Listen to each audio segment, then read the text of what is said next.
Hey there, how's it going? We are excited to announce we've just released app cards powered by UI extensions for our HubSpot app. Now, that's a bit of a mouthful, but what it means is that you can now see a table of all the documents you've created on your deals, companies, contacts, tickets, whatever primary object you're using with Portant.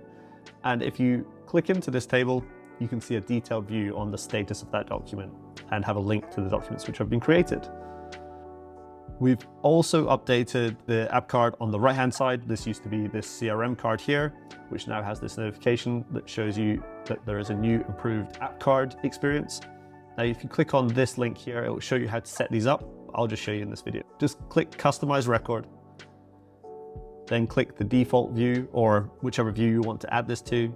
And if you click Add Cards, you can filter by apps, or you can see it here, and you can select that checkbox.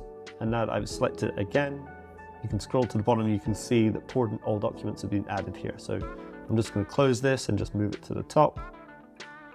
And then you can also do the same on the right-hand side. So I can add cards and you can filter again if you want, but it's just here, Portant latest document.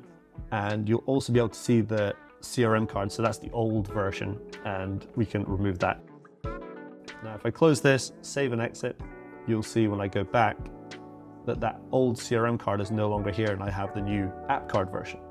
We are super excited to get this launched. We can't wait for you to try it. And if you've got any questions or suggestions on how we can improve it, please let me know. Cheers.